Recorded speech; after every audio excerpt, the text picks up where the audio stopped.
continuemos. Les decía, retomando nuestra clase de ayer, nos quedamos ya, terminamos de analizar la etapa de investigación, tanto inicial como complementaria. Y vamos a iniciar el día de hoy con la etapa intermedia. ¿Cuál va a ser nuestra metodología para el día de hoy? La metodología para el día de hoy va a ser la siguiente. En un primer momento, de 10 a 11, voy a explicar yo algunos aspectos o derechos diversos de la víctima en los acuerdos reparatorios y en el procedimiento abreviado, que no lo hemos visto. Posteriormente, a las 11 de la mañana, la doctora Erika Bardales explicará algunas cuestiones de la etapa intermedia y puntualizará algunas intervenciones de las víctimas en diversas fases procedimentales. Después de nuestro receso, retomo la palabra para explicar etapa intermedia en su fase oral. ¿Estamos? En esta fase oral. Y concluimos dejando todo listo para la etapa de juicio que se analizará el día viernes. En estos derechos de la víctima en la fase oral hablaré también de algunos medios de impugnación. ¿Estamos? Partiendo de esto, les voy a compartir a nuestro chat unos esquemas que he realizado, que realicé en conjunto con mis alumnos, de los recursos en el procedimiento penal. Vienen muy siguiendo la misma didáctica que he venido empleando de contestarnos 6 preguntas respecto de los procedimientos dentro de los medios de impugnación y recursos en el procedimiento penal nacional. Entonces ahí ustedes van a encontrar el innominado del 258 y todos los que hemos estado viendo. Muy bien. Entonces, este es el esquema con el que vamos a trabajar el día de hoy. Ya teniendo claro esta metodología, voy a iniciar preguntando, antes de ya cerrar investigación complementaria. Ya vimos los derechos que tiene la propia víctima para oponerse a los cierres de investigación, para solicitar duplicidad o ampliación del plazo, etcétera, etcétera, etcétera. Bueno, antes de llegar a este punto, ¿alguien tuvo la oportunidad de observar los actos de investigación que les envié de etapa de investigación complementaria? ¿O no les dio tiempo de leerlo?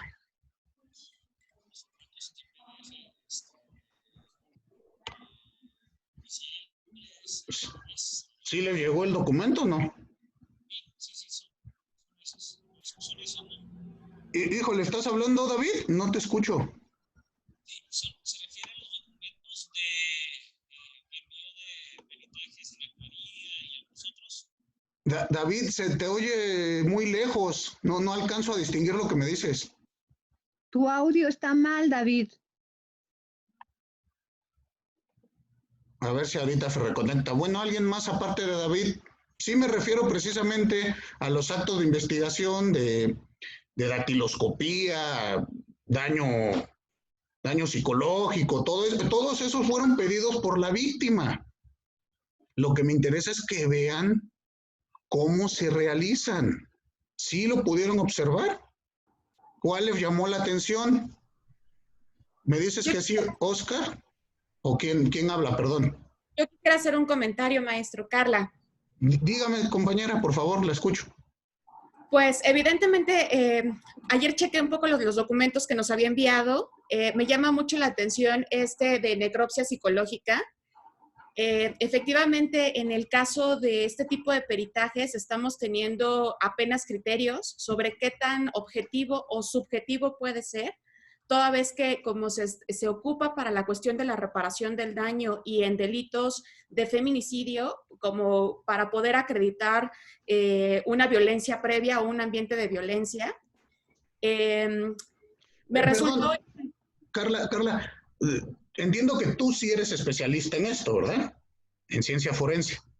No, bueno, yo soy abogada y estoy más pagada a la parte de la facultad. Sin embargo, ahora estoy en la licenciatura en ciencia forense. Ok. Estoy ahí como profesora de mi área de derecho exclusivamente. Ya. No soy psicóloga y no tengo conocimiento, pero de manera general, de algunas periciales que obviamente se están ocupando. Perfecto. Por eso traigo justamente la de autopsia psicológica o necropsia psicológica. Me pareció como incluso muy diferente que utilizaran el hecho de necropsia y no de autopsia psicológica, porque nosotros lo habíamos manejado con el otro concepto. Pero a lo que voy es que... Permíteme. Antes de que vayamos, ¿podrías de modo somero platicarles a nuestros demás compañeros en qué consiste ese acto de investigación? Para que todos estemos en la misma charla, por favor. Este acto de investigación regularmente puede ser ofrecido ya sea por un psicólogo o por un trabajador social para hacer una evaluación de las condiciones en las que se encontraba la víctima. Como es evidente que al ser víctima de un feminicidio o de un homicidio ya no contamos con ella, lo que se busca es que con su entorno familiar y con su entorno social se ejecutan una serie de entrevistas con la finalidad de poder acreditar un estado de violencia previo para que así se den los elementos que describe el propio tipo penal de feminicidio, que es muy común, y que evidentemente lo que buscaría es que ese homicidio, o esa pérdida de la vida de la mujer fue derivado de un ambiente de violencia anterior. Como el tipo es muy complejo y pudiera estar entre un homicidio calificado y entre el tipo de feminicidio, lo que se busca con esta serie de entrevistas es que el perito o el experto, el psicólogo o el trabajador social pueda recabar esta información y posteriormente, en el momento en el que se presente a un juicio, sostener cuáles eran las condiciones de vulnerabilidad de la mujer. Perfectísimo. Ahorita te doy el uso de la palabra, Anaí, un segundito. Entonces, les comento, como acertadamente nos acaba de decir Carla, te agradezco mucho y te interrumpí. Tú me estabas comentando, me llamó la atención y yo metí mi cucharota, por favor, dígame. Seguramente Anaí ahorita me va a ayudar porque Anaí y yo somos de la licenciatura y ella tiene una formación de psicóloga y de abogada y ha tenido la oportunidad de hacerlo esto en conjunto. A lo que voy es que evidentemente esto es algo que apenas se está utilizando de manera reiterada con la intención de poder acreditar y darle un panorama al juez sobre las condiciones de la víctima. Evidentemente, se está utilizando mucho para estos casos con esta finalidad de dar el contexto y me parece que respecto a la valoración de la prueba y la parte de la reparación del daño, desde mi punto de vista muy estrictamente jurídico, a lo mejor incluso sesgado o cerrado, es un poco complejo poderlo presentar o poder hacer el desglose de. Sin embargo, como asesores victimales, o asesor jurídico de la víctima, es una herramienta que nos permite dar a conocer a todos los intervinientes las condiciones personales de nuestros representados en cuanto a la parte de los ofendidos. Me gustaría que pudiera hablar Anaí para que pudiera decir un poco más sobre esto porque ella tiene totalmente la experiencia. Claro que sí, compañera Anaí, si nos hace favor de abonar. Muy buenos días a todos. Buenos días, maestro. Les pido una disculpa de antemano porque a veces mi cámara se activa, otras veces no se activa. Y hoy en la mañana no se quiso activar. Bueno, pues como les comentaba un poco Carla, efectivamente nosotros desde la licenciatura en Ciencia Forense estamos muy interesados como en todo lo que tiene que ver con la materia probatoria. En mi caso específico, yo soy abogada y soy psicóloga. Y obviamente este tema como de todo lo que tiene que ver con la psicología forense y la psicología jurídica en la materia de víctimas, pues me apasiona, ¿no? Me pude revisar varios de los dictámenes y me pareció muy buena la solicitud que se hizo de los actos de investigación, porque me parece que se enrocaban muy bien, ¿no? O sea, se iban concatenando de tal manera que pudieran demostrar, pues, el daño a las víctimas indirectas, ¿no?, de este delito. En el caso específico de la autopsia psicológica, yo entiendo que se presenta porque finalmente lo que se busca es evidenciar las condiciones, como bien lo decía Carla, de vulnerabilidad que existían antes de que ocurriera el hecho lesivo. Sin embargo, desde el punto de vista probatorio, es complicado poder sostenerlo. ¿Por qué?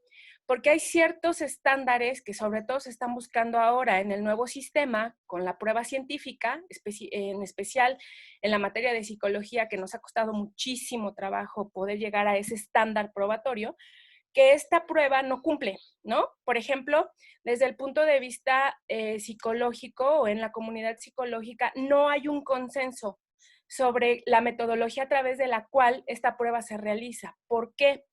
Porque al no tener información de manera directa, por obvias razones, de la víctima, toda la información que se obtiene es de manera indirecta y por lo tanto el perito en este caso hace inferencias de esa información. O sea, si de por sí el perito al momento de realizar sus conclusiones infiere conocimiento, pues aquí es la inferencia de la inferencia, ¿no?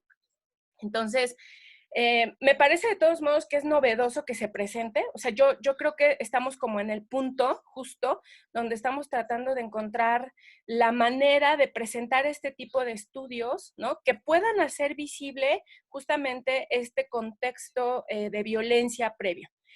La manera en que nosotros lo hemos empezado a solucionar un poco es que cuando se presentan peritajes que quieren abordar este tipo de dinámicas, usamos una metodología de análisis de contexto.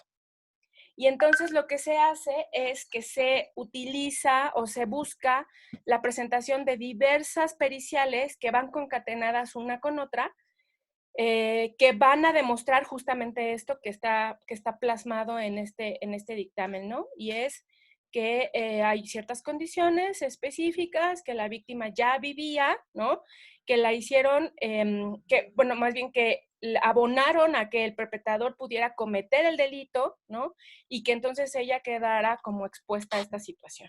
Entonces, ahora nosotros, en lugar de usar o de emplear un poco la autopsia psicológica por este tema de que de pronto las inferencias no son tan bien sostenidas y la metodología del todo no es muy clara, etcétera, aun cuando ahí se señala, si ustedes, bueno, quienes lo puedan revisar, está todo basado en el dicho de, ¿no? Lo que hacemos es hacer un ofrecimiento de un análisis de contexto, ¿no?, que últimamente se está empleando muchísimo en muchos casos, incluyendo casos de violencia de género, ¿no? Hay una sentencia bastante interesante en una tentativa de feminicidio que se presentó en el Tribunal Superior de Justicia de la Ciudad de México por la doctora Teresa Ambrosio.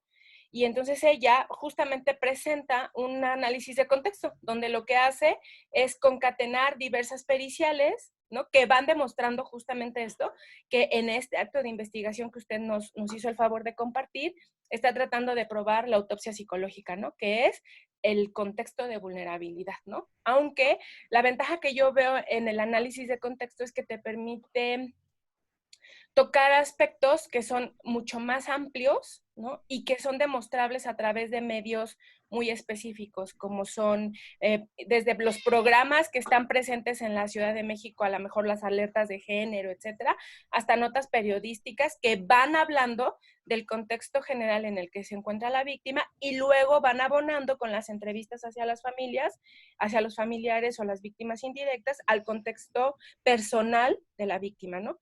Sin embargo, independientemente de eso, a mí me pareció muy bueno los actos de investigación que yo pude revisar, me pareció muy interesante el dictamen en actuaría, ¿no? O sea, la pericial en actuaría donde se hace como toda la cuantificación, eso me pareció muy bien, porque aparte la figura del actuario queda muy bien, le da mucha certeza, ¿no? A la prueba. Me parece que, bueno, es novedoso que haya entrado esta parte de la prueba de la autopsia psicológica, ¿no? Solamente que desde el punto desde donde nosotros estamos parados, pues sí nos cuesta un poco darle como esta parte de estándar probatorio y de certidumbre, sobre todo, que abone, ¿no? Pero creo que hay esta otra herramienta de la que les acabo de platicar. Muchas gracias. No, gracias a ustedes. Por favor, compañera Juana Feria, ¿quiere participar? Ajá. ¿Sí me escuchan? Yo sí. Ok. A ver, es que no puedo, tengo con el video. Entonces, creo que participaré así, perdón. Buenos días a todos. Muy buen día.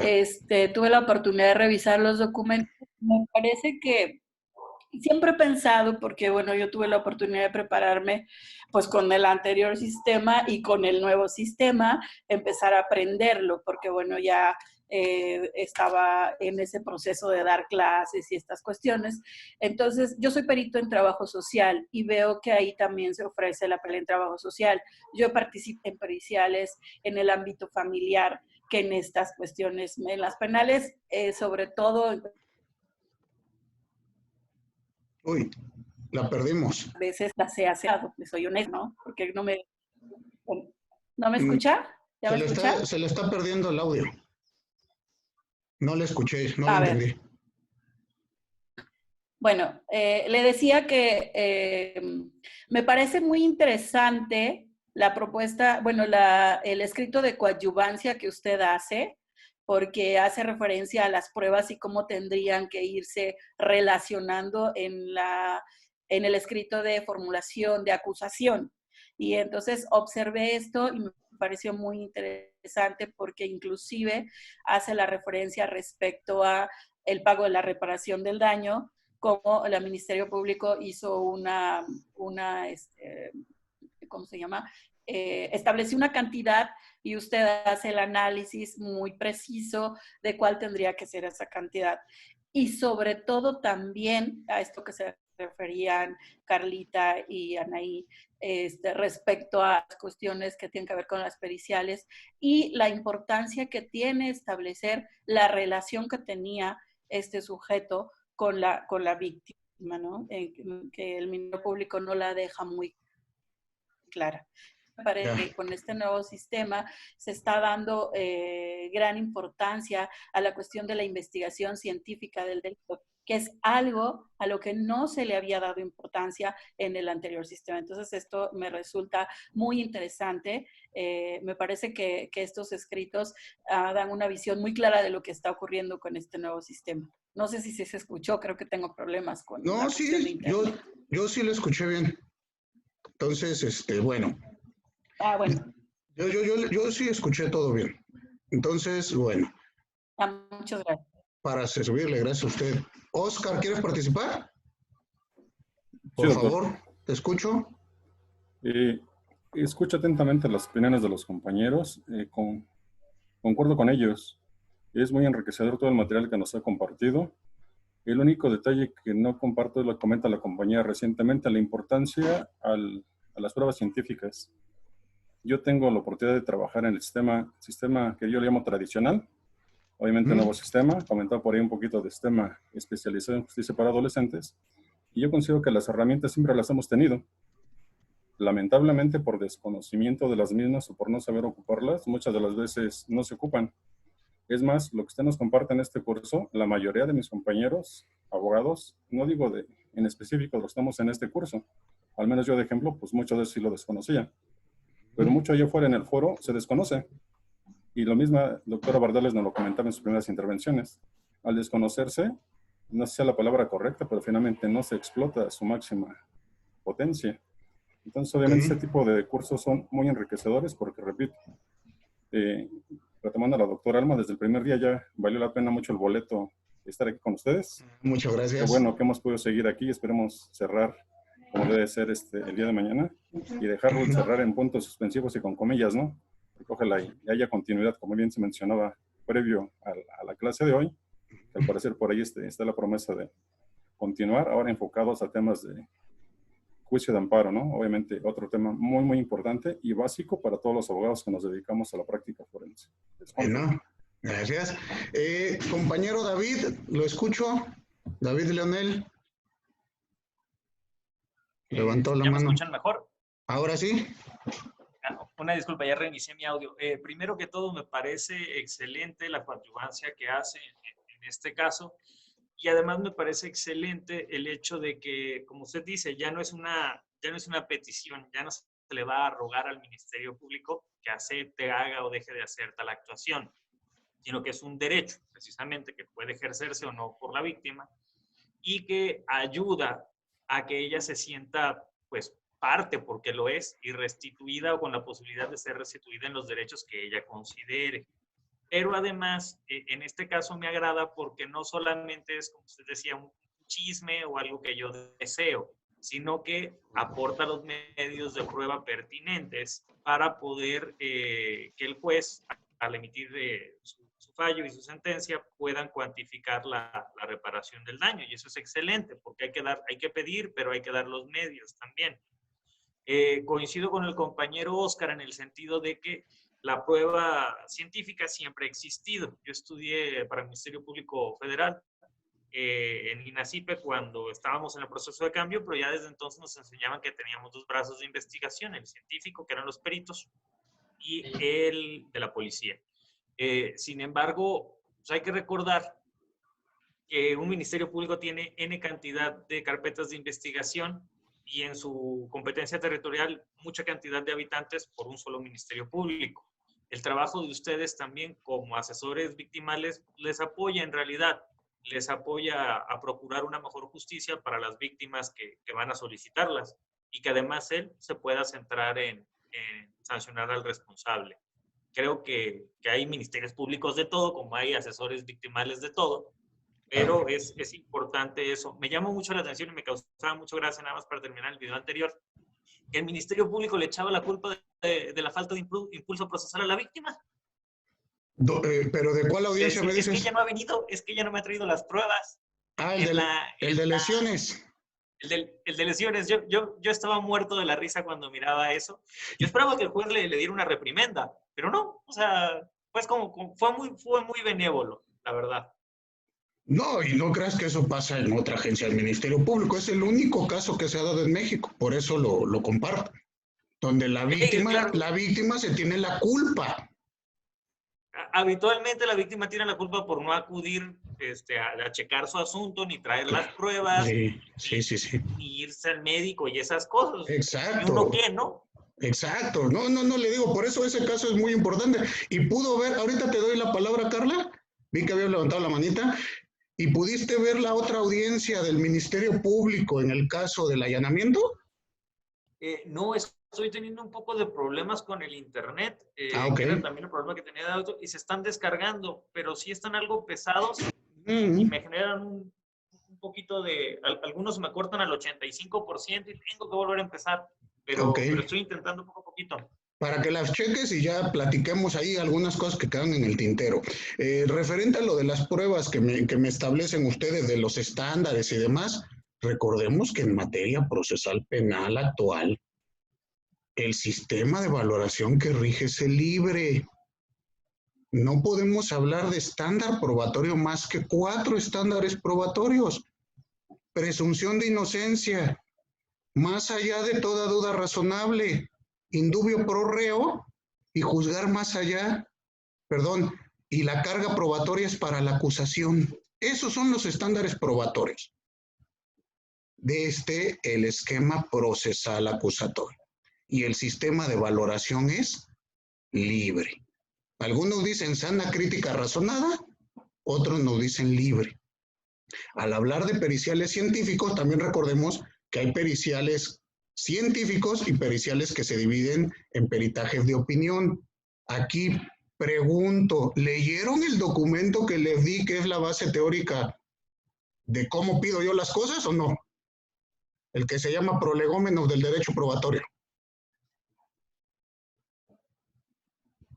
La idea de darles un texto científico es para que todos discutamos desde el mismo punto y evitar que cada quien traiga su clasificación.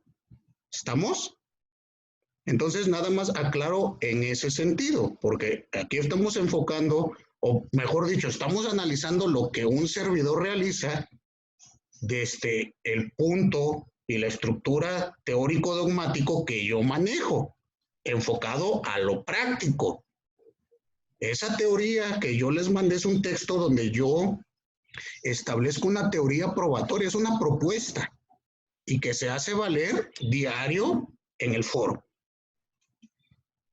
Lo pongo en mi texto, pero salgo y lo aviento contra la realidad.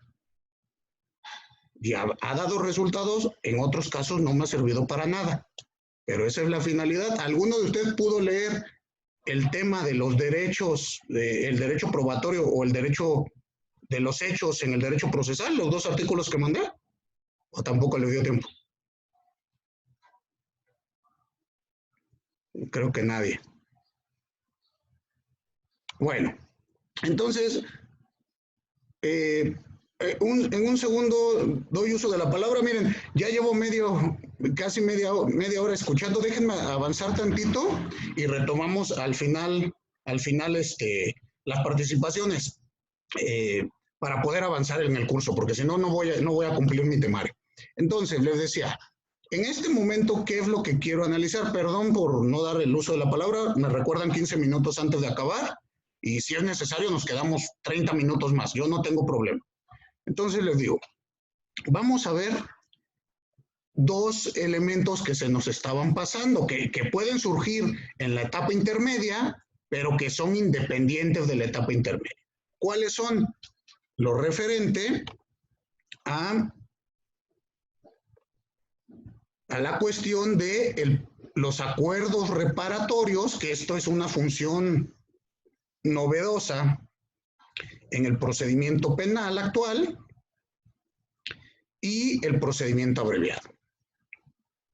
Si por favor se pueden situar en el artículo 186 del Código Nacional,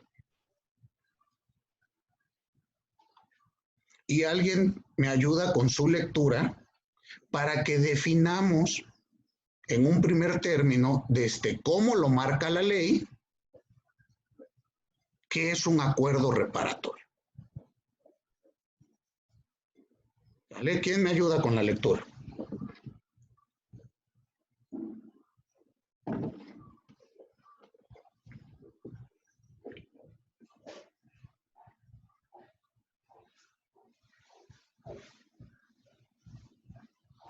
Si quiere yo, doctor. Por favor. Artículo 186, acuerdos preparatorios, definición. Se pegó mi página.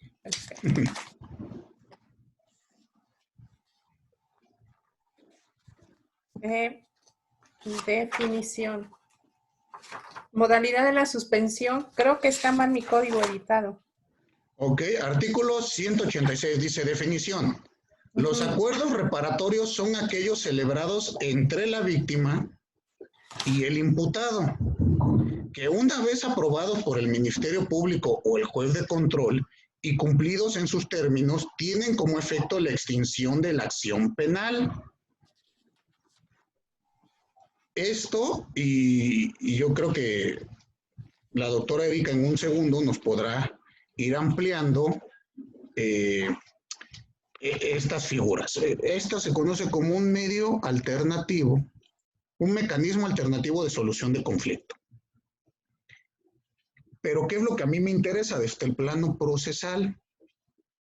Como acabamos de escuchar, es cuando la víctima se pone de acuerdo con el ofendido para que le repare el daño y como consecuencia terminar nuestro procedimiento. Y ya no podemos volver a ejercitar acción penal en contra de esta situación. ¿Estamos? Se puede llevar a cabo y veremos su procedimiento en un momento, pero bueno, se lleva a cabo mediante facilitadores donde mediante el empleo de la mediación, la conciliación o la transacción, tratan que las partes solucionen su conflicto. Y dense cuenta que una vez más, cómo cambia paradigmáticamente el modo de analizar el proceso. El anterior sistema y en muchos procedimientos hoy en día todavía se sigue con la idea de que el conflicto cuando llega ante el juez o ante la autoridad ya no le pertenece a las partes. Se vuelve una cosa de interés para el Estado. Y entonces, aunque la parte ya no quiera continuar el procedimiento, vamos a seguir y vamos a castigar. Esta situación le regresa a las partes la propiedad de su conflicto. Entendamos que la figura de conflicto intersubjetivo de intereses no es una figura procesal. Es un presupuesto del procedimiento. Pero como a veces ni eso entendemos, y llegamos al proceso, aquí hay conflicto, en el proceso no hay conflictos. En el proceso existe litigio, que es otra cosa. El litigio es una figura procesal, que se va a conformar en la etapa de conocimiento con las manifestaciones iniciales del accionante y del reaccionante. Y de ahí podrá surgir litigio con controversia o litigio sin controversia. Pero eso es en el proceso. Aquí estamos viendo una cosa que no es proceso, es un procedimiento, que es el procedimiento llamado acuerdos reparatorios. ¿Y cuál es la finalidad? Cumpliendo con el mandato constitucional del artículo 17, que establece la obligación del Estado de proporcionarnos mecanismos alternativos para la solución de conflictos. En materia penal hoy en día existen vías distintas y diversas que una sentencia de un juez. ¿Cuál es la finalidad de esto? Bueno, uno, no ser ciegos a la realidad. Les pregunto a ustedes, ¿consideran que los juzgados están rebasados en su capacidad? Sí. Pero brutalmente. Ahora que regresemos a trabajar después de esto, de marzo, agosto, y hasta ver cuándo nos vuelven a cambiar la fecha. ¿Pero ustedes creen que cuando abran tribunales en agosto va a ser un caos? Sí. Este nivel de retraso que vamos a tener, yo calculo que año y medio no nos vamos a reponer. Entonces, al ver esta realidad y al entender que existen otras cosas y no únicamente el proceso, vamos a tener estas figuras. De ahí que el Código Nacional establece esta facultad. Y como les decía yo, va a tener como función que las partes, en este caso los interesados, víctima y ofendido, puedan solucionar su conflicto. Aquí lo que se soluciona es el conflicto, no el litigio.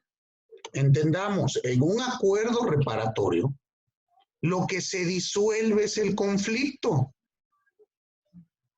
En una sentencia penal se resuelve el litigio. ¿Sí ven la gran diferencia?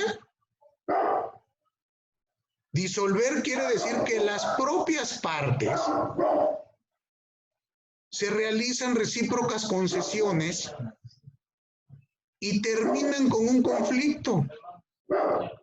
Es decir, lo que a mí me molestó, y en teoría ambas partes salen satisfechas de esta situación. Cosa distinta cuando hay una sentencia, donde en las sentencias una de las partes está en desacuerdo y otra en acuerdo. O a veces ambas partes están en desacuerdo. ¿Se dan cuenta la gran diferencia? ¿Quieres comentar algo, Rodolfo? Sí, maestro, buenos días. Buenos días Muy, a todos. muy buen día. Dime. Me surge una duda de los acuerdos preparatorios. Sí. Principalmente menciona que el artículo que celebran entre las partes, pero que estas tienen que ser aprobadas por el Ministerio Público o el juez de control.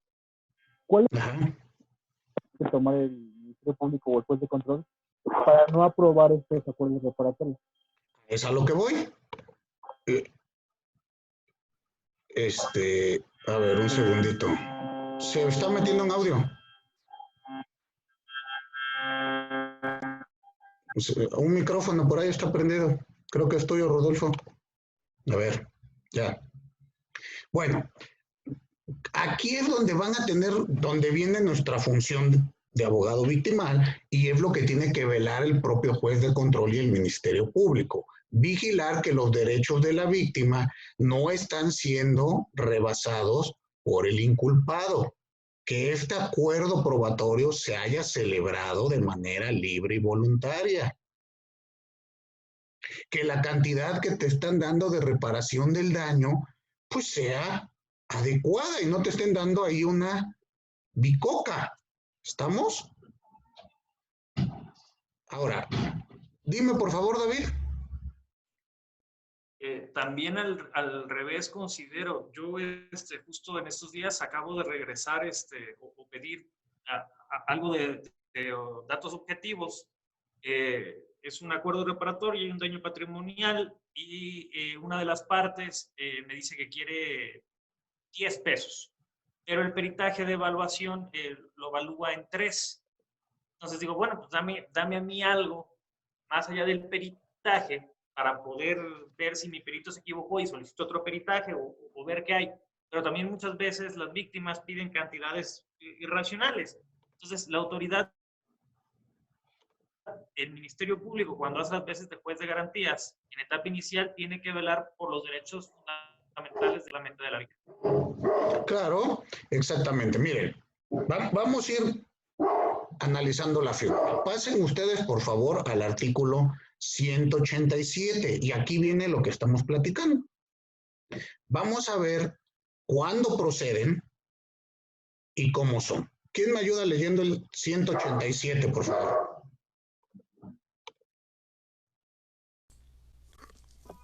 ¿Se gusta, doctor? Por favor. Artículo 187. Control sobre los acuerdos reparatorios. Procederán los acuerdos reparatorios únicamente en los casos siguientes. Fracción 1. Delitos que se persiguen por querella, por requisito equivalente de parte ofendida, o que admitan el perdón de la víctima o el ofendido. Entonces, aquí primer supuesto. No son para todos los delitos. No crean que esto va a estar presente en todo delito ni en todos los casos. En primer lugar, será para delitos de querella y aquellos en donde se admita el perdón. Pues, normalmente, y de acuerdo con la ley, pues son los delitos de querella. Ustedes saben que estos delitos, donde es necesaria la querella para iniciar tanto la investigación como el procedimiento, son pues, relativamente enfocados a delitos donde su penalidad no es alta. ¿Estamos de acuerdo? El daño no es tan gravoso, por decirlo de un modo. No quiero decir que quien haya resentido un delito perseguido por querella no se sienta agraviado, no confundamos. Sino me refiero a que el bien jurídico tutelado y su afectación no fue tan grave. ¿Estamos de acuerdo? Siguiente fracción, por favor. Fracción segunda. Delitos culposos. Cuando se trate de delitos culposos, aquí hablando del delito como forma de, la forma de comisión, en este caso culposa, es decir, lo que conocemos nosotros sin querer, yo no quería el resultado ilícito, pero se dio. Bueno, pues estamos de acuerdo que también cabrá esa posibilidad. Piensen ustedes unas lesiones por tránsito de vehículos. por regla general son culposas. ¿Estamos? Siguiente. Fracción 3. Delitos patrimoniales cometidos sin violencia sobre las personas. Delito patrimonial cometido sin violencia, es decir, como ejemplo básico, los delitos de cuello blanco, el fraude, lo que en algún momento se llamó el hurto, que era que te robaran sin que te dieras cuenta. Cuando había buenos rateros, ya ven que hoy en día todos agarran una pistola, te encañonan, hasta te espantan. Antes el ratero estaba preparado, ¿a poco no? ¿Se acuerdan qué bonito era que te bolsearan en el metro y ya te bajabas sin cartera? Hoy en día te ponen una pistola ahí y ya, hasta miedo. Ya dices, gracias a Dios, nada más me robaron la cartera. Antes bonito que con una navajita le cortaban la bolsa a las damas, sacaban el monedero y ya cuando llegaban ya no había nada. Ese era un delito patrimonial sin violencia. Hoy en día son cada vez más escasos. ¿Están de acuerdo?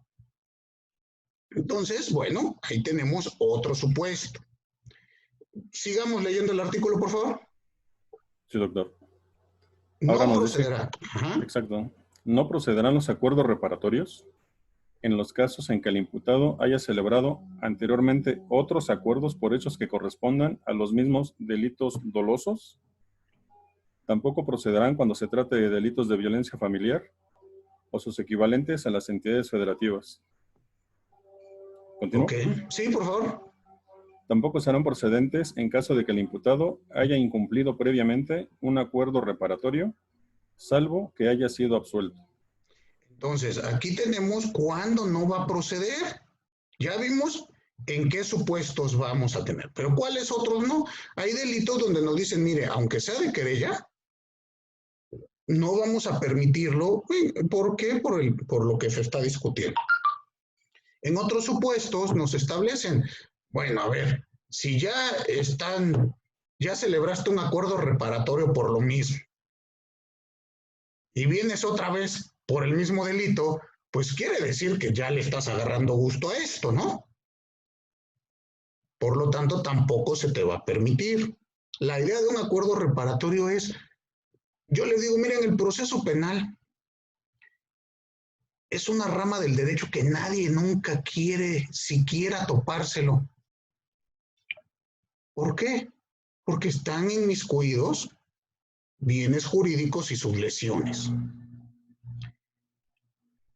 Pero todos estamos expuestos en algún momento a resentir un daño en materia penal o a ocasionar un daño. Les acabo de decir, bueno, manejando puedo atropellar a alguien y me van a aplicar un procedimiento penal.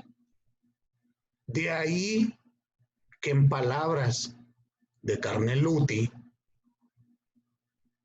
nos digan que el procedimiento penal hay que pugnar y luchar por un procedimiento penal y un proceso penal como el que yo quisiera que me aplicaran a mí, no como el que quiero que le apliquen al que me lesionó, en el entendido que el día de mañana yo puedo estar del otro lado de la reja, aunque sea de manera culposa. ¿Están de acuerdo? Hay que tener mucho cuidado en esta corriente legislativa de derecho procesal y de derecho penal punitivo, donde cada vez más y más se elevan las penas bajo una supuesta, con esto ya no va a haber delincuencia. Yo les pregunto, llevo con uso de razón ya más de 30 años, y yo recuerdo que desde esos 30 años siempre estoy escuchando que aumentan las penas y aumentan las penas y aumentan las penas y aumentan las penas. Yo les pregunto, ¿de 30 años para acá ha disminuido la delincuencia en nuestro país? Y hoy en día te robas un gansito de una tienda y no es un robo agravado por ser un robo a comercio. Si disminuye nos quedamos sin trabajo. No creo. Los abogados siempre vamos a tener mucho trabajo. Pero vean ustedes, perdón. Perdóneme, nada más comentarle que en sociología eso se le llama populismo punitivo. Exacto, completamente de acuerdo. Es un populismo. ¿Por qué? Bueno, becaria, todos. Bueno, el 22 constitucional, ustedes se quieren ir muy lejos, ya lo tenemos en la ley.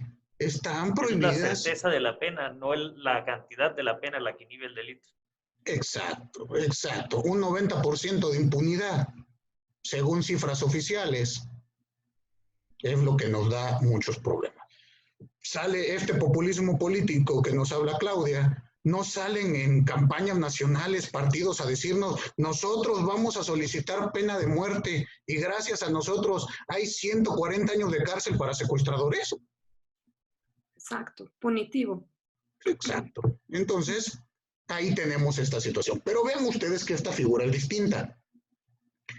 Tiene como finalidad ir resolviendo estos problemas en el plano de no llegar al procedimiento. ¿Y cuál es la finalidad? Quitarle ese eje toral y central al procedimiento, donde todo lo que hay es procedimiento.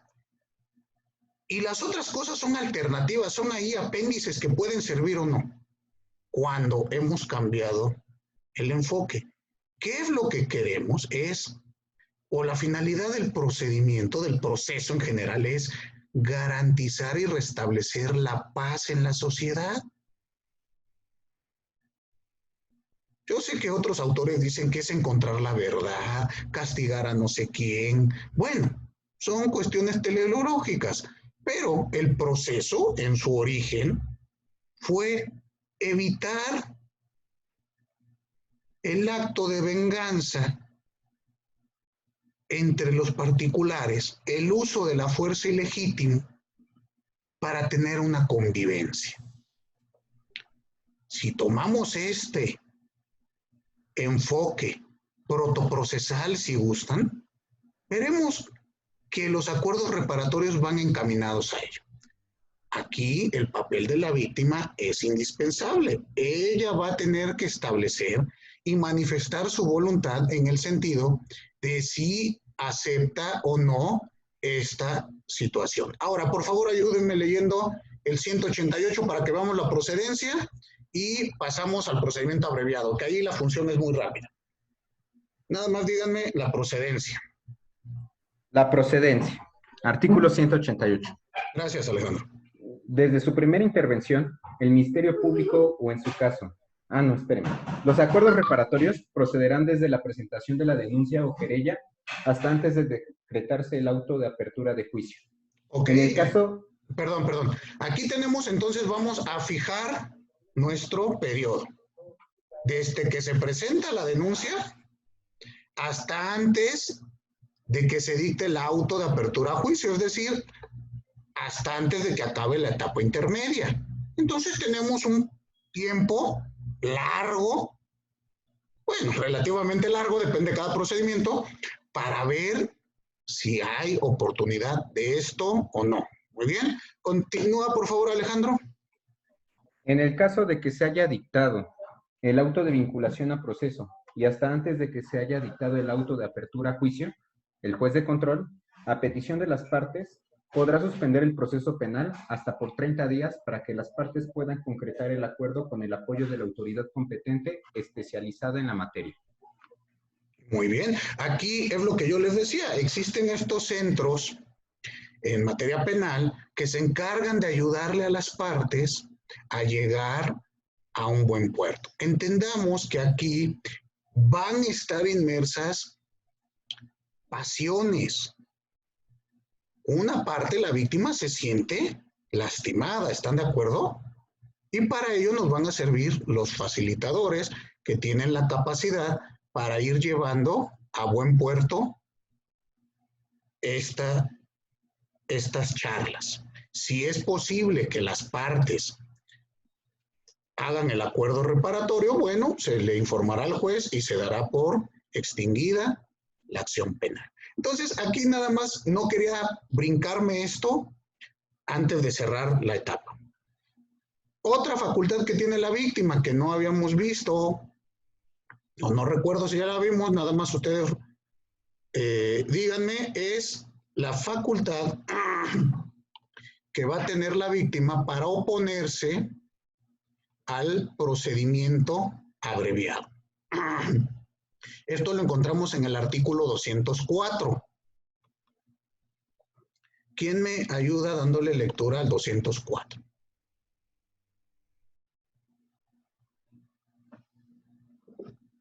Yo. Artículo 204. Oposición de la víctima u ofendido. La oposición de la víctima u ofendido solo será procedente cuando se acredite ante el juez de control que no se encuentra debidamente garantizada la reparación del daño. Aquí tenemos, ¿qué es un procedimiento abreviado? Que el inculpado acepte que cometió el hecho y el Ministerio Público va a pedir o va a solicitar una pena menor. Esta pena menor se establece mediante acuerdos generales con la Procuraduría y es el único supuesto donde el juez de control puede dictar sentencia, donde condene al sujeto. Bueno, pues esto le da un beneficio al inculpado, ¿están de acuerdo? Pues una pena menor. Ante ello, puede la víctima, y es su derecho, oponerse a que se abra el procedimiento abreviado. ¿Cuál es el supuesto para esa oposición? Que de manera justificada establezca que no se ha garantizado la reparación del daño. Es decir, bueno, sí, ustedes ya se pusieron de acuerdo cuántos años de cárcel, qué va a pasar, qué no va a pasar, cómo se lleva el procedimiento y rápido se quitan la causa de encima. Pero ¿qué creen? Importa también mi reparación del daño. Y ya he escuchado varias voces de todos ustedes que ya entienden el concepto de reparación integral del daño. No únicamente lo material, sino tiene muchísimos factores.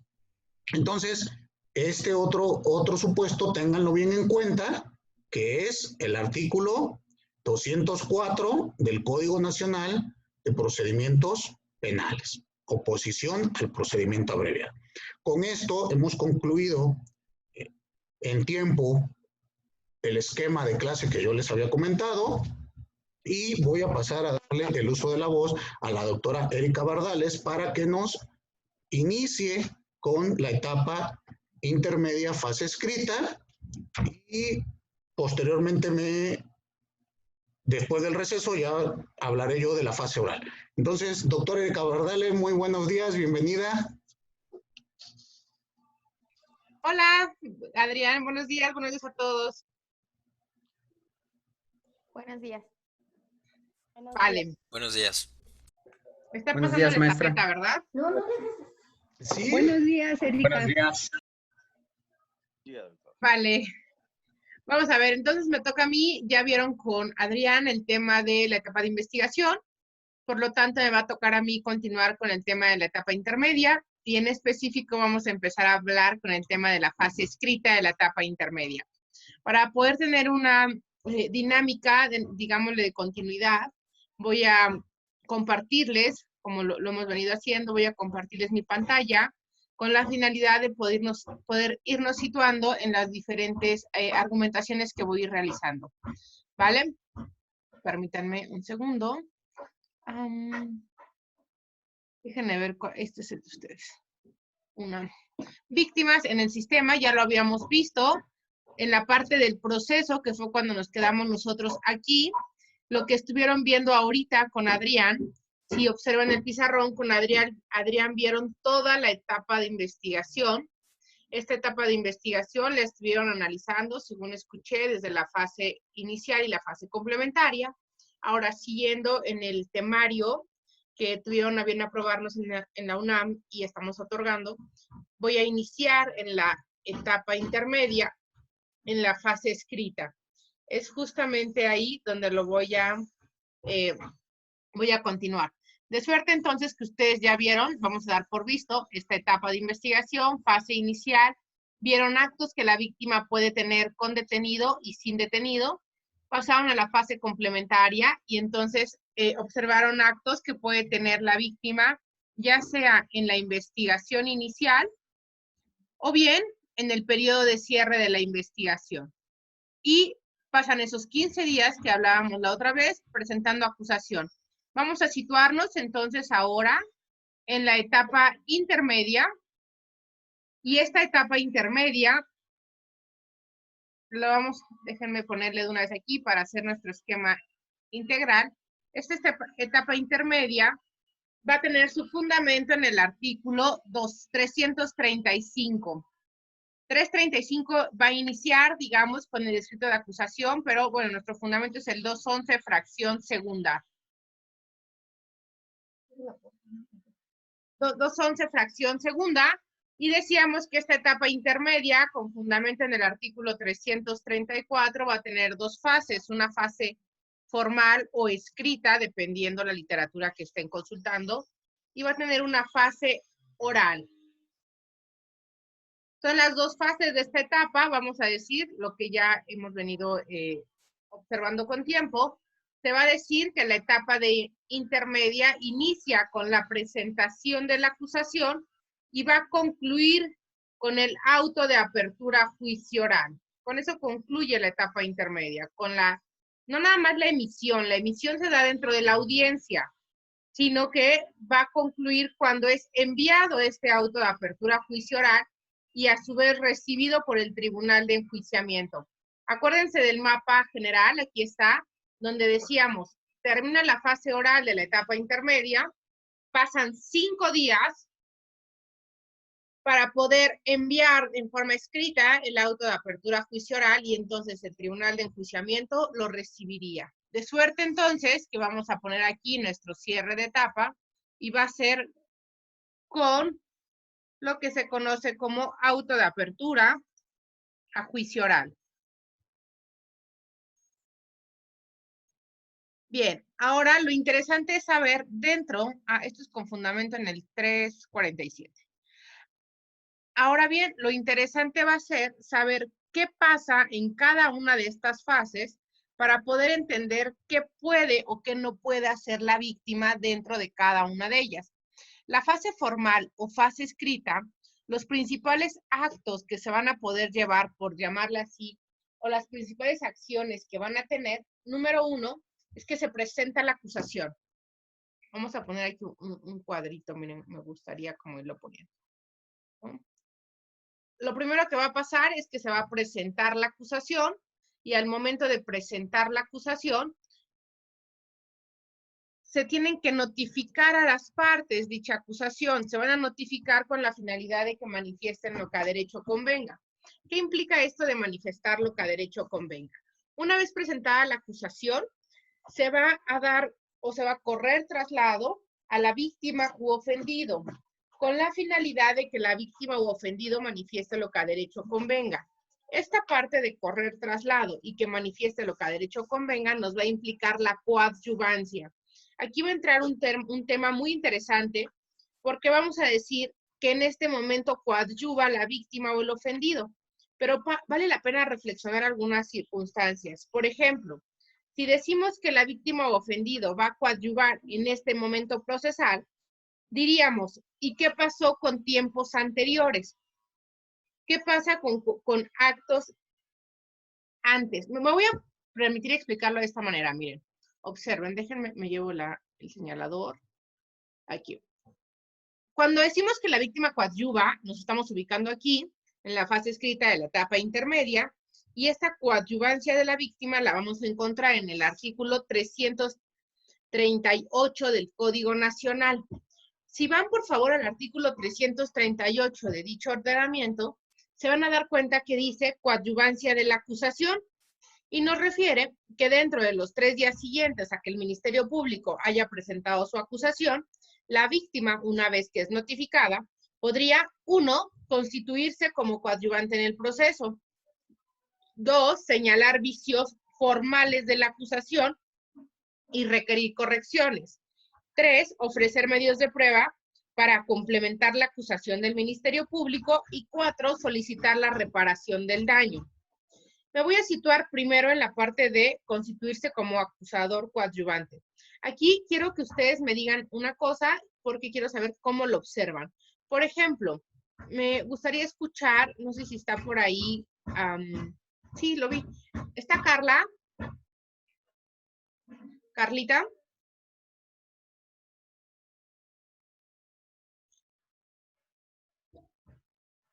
Ay, creo que no la encontré. Bueno, en fin, vamos a avanzar entonces. En la parte de la fase escrita de la etapa intermedia, lo que vamos a tener es que se habla de una coadyuvancia. Pero ojo, porque si nosotros estamos ubicando aquí la coadyuvancia de la víctima o del ofendido, esa coadyuvancia, la pregunta natural sería, ¿y qué pasa entonces cuando tenemos antes de la fase escrita de la etapa intermedia para atrás? Digámosle para acá. Si decimos que aquí coadyuva la víctima, entonces de aquí para atrás, ¿qué pasa? A partir de aquí tiene, digámoslo de esta manera, juego la víctima, es donde empieza a funcionar. La respuesta es no. Porque esta coadyuvancia es diferente a la participación de la víctima en el proceso. Me explico. Cuando hablamos de coadyuvar, el legislador lo dejó de esa manera por referir coadyuvancia respecto de la pretensión punitiva del Estado. ¿Qué significa esto? Que yo, víctima, voy a decidir si quiero coadyuvar aquí con la presentación de la acusación como pretensión punitiva por parte del Estado. O bien, podría decidir que no estoy de acuerdo con esa coadyuvancia, no la puedo mejorar, pero sí le puedo pedir al juez una reclasificación jurídica. Les pongo el siguiente ejemplo. Cuando yo estaba en el tema de víctimas, defendiendo temas de víctimas, desde el Estado, por supuesto, resulta ser que aquí, en la etapa de investigación, le decíamos al Ministerio Público, es que lo que aquí hay es una desaparición forzada, porque eran policías, porque estaban en uso de sus funciones, porque tenemos videos, tenemos que había patrullas que estaban rotuladas, etcétera. Y el policía, el MP nos decía de la federación, nos decía, no te lo puedo poner como desaparición forzada, te lo voy a poner como voy a acusar por secuestro, voy a imputar por secuestro. Y le decíamos, oye, pero es que ¿cómo es posible que quieras imputar por secuestro si te estamos refiriendo que aquí se hablaba de que había policías involucrados en la desaparición de ciertas personas? Al grado tal que llegué con este amigo del Ministerio Público a decirle, bueno, ¿qué pasa? O sea, ¿qué está pasando? No me quiero pelear contigo, esto no es tu problema, no es mi problema, estamos defendiendo intereses de terceros. Quiero saber por qué estás tan aferrado a querer formular imputación y presentar tu acusación por secuestro y no así por desaparición forzada de personas. Hasta que me dijo, mira, es línea. La verdad es que es línea, no puedo formular imputación por desaparición forzada porque estaría involucrando al Estado, lo voy a hacer por secuestro y lo siento mucho. Le dije, está bien, no pasa nada, mejor que me hables claro. Entonces, por supuesto que formuló imputación por secuestro, fue vinculado a proceso por secuestro. Yo intenté, junto con el equipo de abogados, pedirle al órgano jurisdiccional una reclasificación jurídica y me dijo, espérese a la acusación. Estos hechos son preliminares. Le dije, ok. Cuando presentó la acusación, presentada la acusación, por supuesto que la presenta por secuestro, el grupo de abogados le decimos al juez, esto no es secuestro, esto es desaparición forzada de personas, y entonces no vamos a coadyuvar con esa petición. Pero tampoco la legislación mexicana nos permite presentar dos acusaciones. Como no permite presentar dos acusaciones, es entonces que el legislador le puso coadyuvancia. Esta parte de la coadyuvancia, donde dice constituirse como coadyuvante en el proceso, nosotros decimos, o cuando contestamos estas acusaciones por parte del Estado, decimos, si estamos de acuerdo con la clasificación, le decimos que estamos coadyuvando en ese momento, con esa categoría jurídico-penal, con esa clasificación de ejercicio de la acción penal. Pero si no estamos de acuerdo, es el momento en el cual manifestamos, no estamos de acuerdo y pedimos al órgano jurisdiccional que en el momento procesal oportuno se reclasifique por desaparición de personas. Eso es respecto a la coadyuvancia. Para entender que se planteó la palabra coadyuvancia en este momento únicamente respecto de la pretensión punitiva del Estado, que tenía que ver con el ejercicio de la acción penal. Pero respecto de actos anteriores, la víctima siempre ha participado del proceso. ¿Qué les quiero decir con esto? Que no pensemos de ninguna manera que solo como se coadyuva hasta la fase escrita de la etapa intermedia, de allí para adelante es cuando tiene función el tema de las víctimas o los derechos de las víctimas. De ninguna manera. El derecho de las víctimas ya está en todo el proceso, se encuentra en todo el ámbito de protección de los derechos humanos y de los derechos del sistema penal acusatorio, pero cuando decimos el término coadyuvar respecto de la acusación es si estamos o no de acuerdo con la pretensión punitiva como ejercicio de la acción penal por parte del Estado. En el caso que les platicaba, pues evidentemente no estábamos de acuerdo con el tema de la clasificación de secuestro y manifestamos que en el momento procesal oportuno pediríamos al órgano jurisdiccional la reclasificación jurídica. ¿Cómo acabó esto? Acabó verdaderamente en desaparición forzada de personas, reclasificando. Y el MP me dijo, no pasa nada, qué bueno que lo hizo el órgano jurisdiccional, yo no podía hacerlo porque traíamos línea y así pasa. Es normal en este país. ¿Sale? Entonces, de suerte que regresando justo a la etapa intermedia, diríamos entonces, se va a presentar, como número 1, se presenta la acusación, como estos principales actos que se pueden dar. Número 2, después de presentada la acusación, lo que va a ocasionar es que se notifique a las partes. ¿A quiénes se van a notificar? Se va a notificar a la víctima, se va a notificar a la víctima y su asesor jurídico. Son dos notificaciones diferentes, ¿eh? Jurídico, al acusado y a su defensor para que manifiesten lo que a derecho les convenga. ¿Qué significa? Pues puede significar si quieren o no quieren contestar esta acusación. Ahorita vamos a ver, eso está muy interesante porque pareciera, de hecho hay dos doctrinas o dos corrientes en la práctica. Ahora se las voy a poner. Bueno, entonces ahí se da la acusación, se notifica a las partes, esta notificación es a la víctima y al asesor jurídico y también, por supuesto, al acusado y su defensor. Luego viene un acto que se llama descubrimiento probatorio. Este descubrimiento probatorio que tiene que ver con cuáles son los medios de prueba que trae tanto el asesor jurídico, la víctima, el acusado, con la finalidad de transparentar y hacer eficiente el sistema de justicia de corte oral y acusatorio. Después de este descubrimiento probatorio, por llamarle de alguna manera, también se van a dar condiciones del debido proceso. ¿Qué significa esto de condiciones del debido proceso? Significa que si nosotros traemos algún tipo de víctima que requiere una condición específica, es necesario decirlo en ese momento. Por ejemplo, ¿qué condición específica? Si trajéramos a una persona que es extranjera o que es, pensemos en que es indígena o de algún, indígena o extranjera, ¿qué es lo que necesitaríamos para la fase oral de la etapa intermedia y en general para cualquier momento del proceso? Definitivamente un traductor.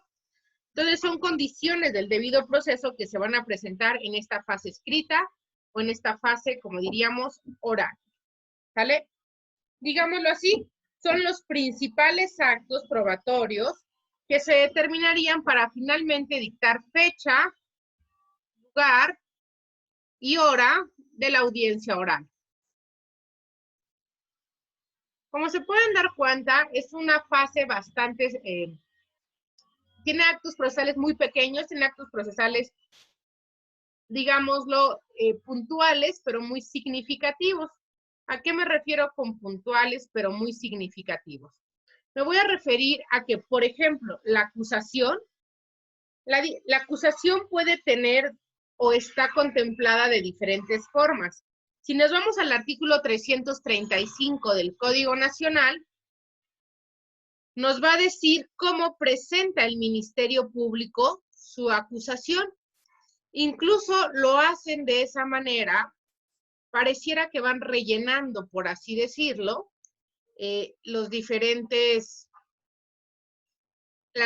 fracciones de este artículo. Sin embargo, eso está bien para un Ministerio Público básico, común, corriente, que no es de la UNAM, ¿no?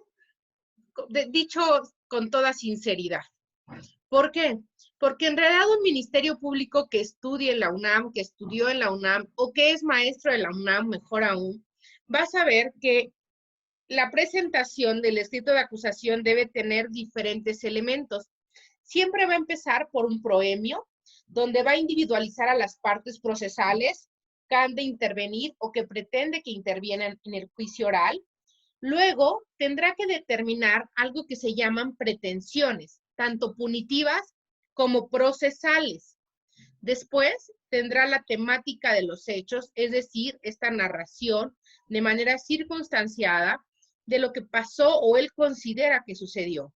Posteriormente, tendrá medios de prueba. Pero ojo, porque este Ministerio Público sabrá perfectamente dividir que los medios de prueba se dividen en 3 tipos de medios de prueba. El primer medio de prueba tiene que ver con aquellos donde él pretende demostrar la culpabilidad de la persona. Esto significa aquellos con los que va a pretender acreditar en la etapa de juicio oral la tipicidad, la antijuridicidad, la culpabilidad, la forma de intervención delictiva, el grado de ejecución del hecho, etc. Luego hay un segundo tipo de medios de prueba, que serán los medios de prueba propios de la audiencia de individualización de las sanciones penales. Es decir, el Ministerio Público expresará en estos medios de prueba de individualización de las sanciones penales por qué se le debería aplicar una prueba desde la equidistante a la mínima o de la equidistante a la máxima, qué tipo de persona es, su educación, el grado de parentesco, la reacción de la víctima, el bien jurídico tutelado, su naturaleza de la conducta, en fin, aquellos que refiere propiamente el artículo 410 del Código Nacional de Procedimientos Penales respecto de cómo individualizar la sanción penal, en tanto la gravedad y el grado de reprochabilidad en la conducta del sujeto activo. Por eso podrá ofrecer otro tipo de medios de prueba. Y finalmente, el tercer tipo de medios de prueba que va a ingresar dentro de su acusación son los medios de prueba que tienen que ver con la reparación del daño. ¿Sale? Y en esta parte de la reparación del daño, los medios de prueba que puede ofrecer son aquellos que nos van a dar los 5 elementos de la reparación del daño integral. Es decir, medios de prueba que tengan que ver, si se puede, con la restitución, aquellos que tengan que ver con la rehabilitación, aquellos que tengan que ver con la compensación, aquellos que tengan que ver con alguna medida de satisfacción y finalmente aquellos que tengan que ver con medidas de no repetición. Si se dan cuenta, en realidad, estos ministerios públicos que sí van a la Facultad de Derecho o que son profesores de la Facultad de Derecho, van a tener una visión mucho más amplia de su pretensión punitiva como parte del Estado. Después de estos medios de prueba, viene entonces la hipótesis de derecho, es decir, argumentar todos y cada uno de los elementos del delito y de la responsabilidad penal para decir por qué sí se requiere una determinación como ejercicio de la acción penal, que puede ser secuestro, desaparición forzada, homicidio, lesiones, etc. Y finalmente, dentro de este escrito de acusación, vienen los puntos petitorios, es decir, aquellas peticiones de carácter formal que se le hace al órgano jurisdiccional. Por ejemplo, que se tenga por presentado en tiempo y forma el escrito de acusación. Por ejemplo, que se le tenga como aceptados o presentados, enunciados sus medios de prueba, etc. ¿Qué les quiero decir con esto? Miren, si ustedes pueden ver el pizarrón, Lo que les quiero decir con esto es que esta fase formal, voy a hacerlo un poco más grande, fase formal de la, o escrita de la etapa intermedia, aunque parece que es poco, tiene muchos elementos interesantes para efecto del derecho de las víctimas y del sistema penal. En específico me voy a centrar ahora en ponerles la parte de la acusación y decirles con toda claridad. La acusación, cuando estamos en la academia, cuando estamos en la cuna del conocimiento, como es la Universidad Nacional Autónoma de México, no podemos pensar únicamente en me voy a ir al artículo 335 y voy a ir contestando como si fuera un cuestionario, sin ninguna clase, sin ningún estilo, sin ninguna distinción alguna, ese artículo, sino que tendríamos que trabajar llamémoslo de esta manera, incluso hasta un formato estructurado e idóneo de lo que es la acusación. Y para eso me voy a permitir fundamentar mi argumento de la siguiente manera.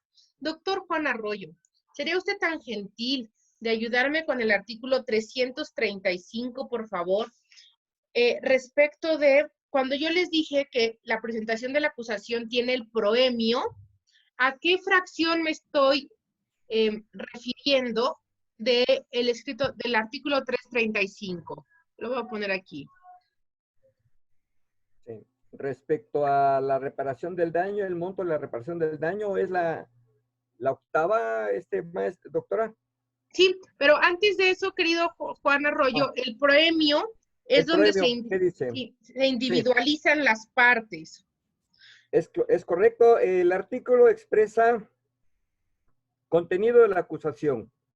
Una vez concluida la fase de investigación complementaria, si el Ministerio Público estima que la investigación aporta elementos para ejercer la acción penal contra el imputado, presentará la acusación. La acusación del Ministerio Público deberá contener en forma clara y precisa, y nos establece 13 artículos, que sería la primera, 13 fracciones, la individualización del o los acusados y su defensor. Gracias, estimado Juan, y ahorita me va usted ayudando. Esa sería la primera parte de una acusación que se llama proemio, y el proemio corresponde a la fracción 1, voy a poner aquí artículo 335, que nos va a decir, individualiza a cada una de las personas que van a estar involucradas en esta acusación. ¿A quién voy a individualizar? Por supuesto que voy a individualizar a la víctima, al defensor, al imputado, al asesor jurídico, y para eso voy a utilizar las fracciones 1 y 2. ¿Vale? Después, la acusación tiene pretensiones. Esas pretensiones que dijimos pueden ser punitivas y procesales. ¿Cuáles son las pretensiones punitivas o las pretensiones procesales? Punitivas es que se considera al acusado penalmente responsable, que se le dé una condena, que se le condene a la reparación del daño, que se nieguen beneficios y sustitutivos penales de ser el caso. Y cuando hablamos de pretensiones procesales, estamos refiriendo que se tenga por formulada la acusación en tiempos y formas, que se lleve al acusado a un juicio oral y que se dicte una sentencia condenatoria. ¿Qué fracciones, jóvenes, son los que estaríamos utilizando para las pretensiones punitivas o procesales? ¿Cuáles se les ocurren? Vean el 335.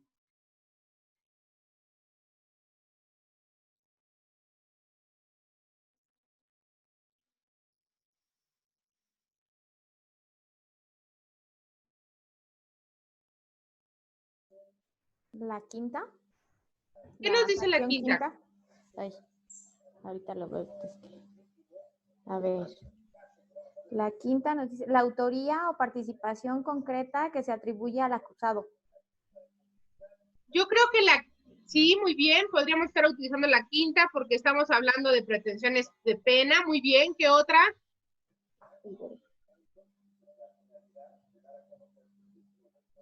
¿Qué otra se les ocurre, jóvenes? La Buena. doctor. Perdón. Adelante, los escucho. Fracción tercera. Lo que se le... De los hechos atribuidos, esa va a estar más en la tercera, corazón, todavía no. Acuérdense que es proemio. Miren, si quieren voy a hacer esto, porque además no sé si se escucha con claridad. Justo al lado de donde estoy hay unos albañiles trabajando, carajo. ¿Sí se escuchan? Sí. Ya sé, pero ya por más que me peleé, no se callan. Vivo en estrés absoluto en plena pandemia. Vale, vamos a ver. Lo primero es el premio, ya vimos que es la fracción 1 y 2, luego las pretensiones. Luego de las pretensiones vienen los hechos. Después de los hechos va a venir los puntos, hipótesis de derecho. Espérenme, antes de esto irían las pruebas, los medios de prueba, luego las hipótesis de derecho y luego los puntos petitorios.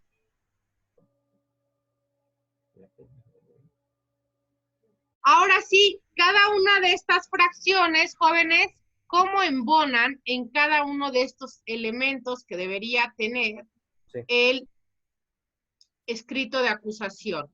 Por ejemplo, ¿qué fracciones hablarían? En todo caso, de los medios de prueba, de los hipótesis de derecho y de los puntos petitorios.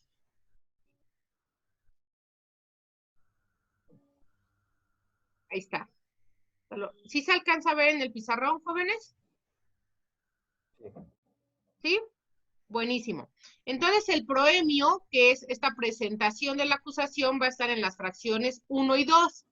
Las pretensiones punitivas y procesales, que es donde íbamos, decíamos, es más, vámonos hasta por fracciones. La fracción 3, para ser más ordenados, ¿qué nos dice, doctor Juan? ¿La 3? La fracción 3 del 335. Sí, doctora. Fracción tercera.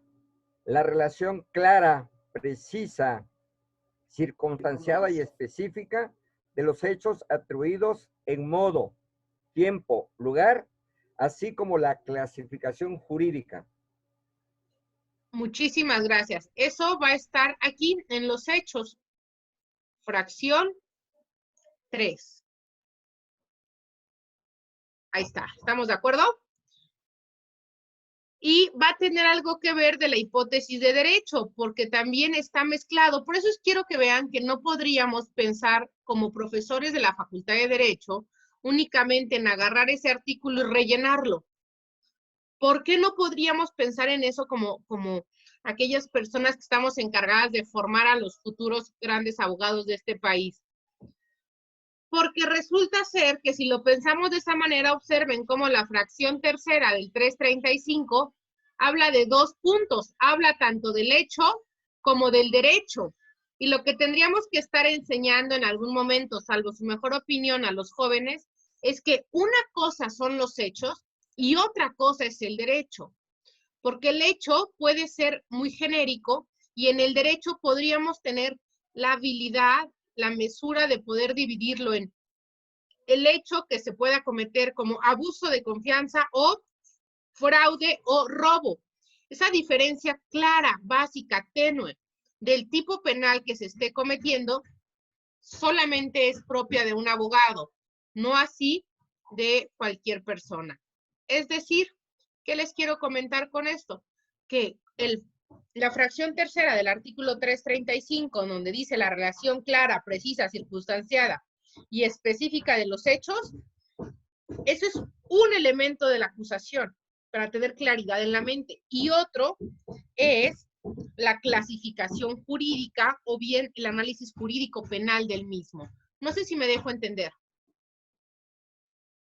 ¿Sí? Buenísimo. Fracción cuarta, doctor. Sí, doctora. Cuarta, la relación de las modalidades del delito que concurrieren. Exacto, ahí tendría que ir aquí en el punto 5, que decíamos hipótesis de derecho, coma, y todavía la fracción cuarta, porque ya nos está hablando específicamente de las modalidades del delito. Si fue una conducta de acción, de omisión, si fue autor, si fue partícipe, si fue consumado, si hubo tentativa nada más, etcétera. ¿Sale? Fracción quinta, estimado doctor Juan. Sí. Fracción quinta, la autoría o participación concreta que se le atribuye al acusado.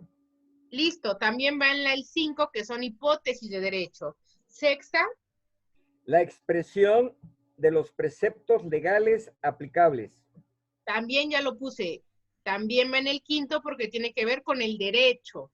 Séptima.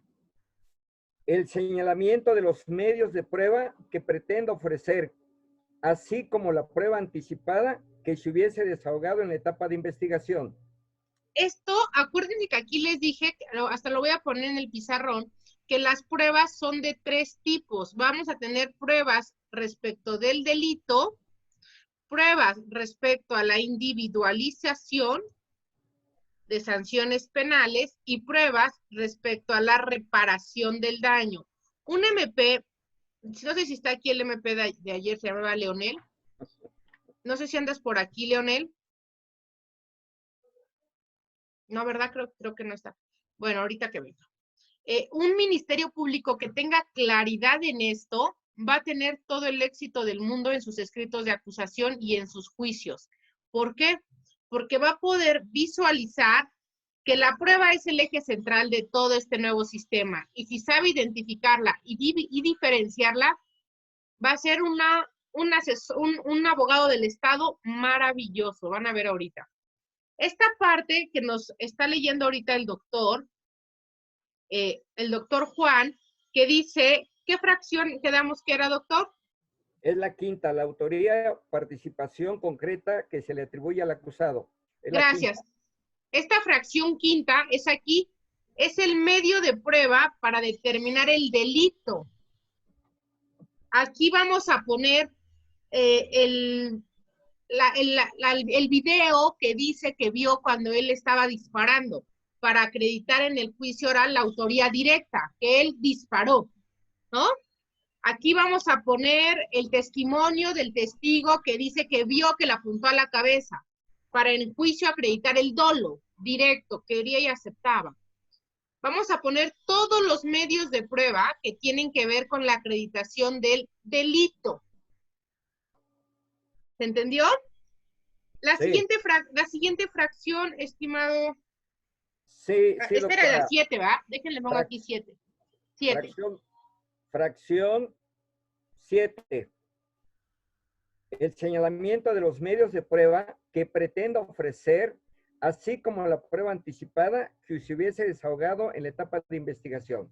Esa es la que acabamos de leer, estimado amigo Juan, y sería la fracción 7, que es los medios de prueba para el tema de delitos. Ahora la fracción 8. Sí. Doctora, tengo una duda aquí.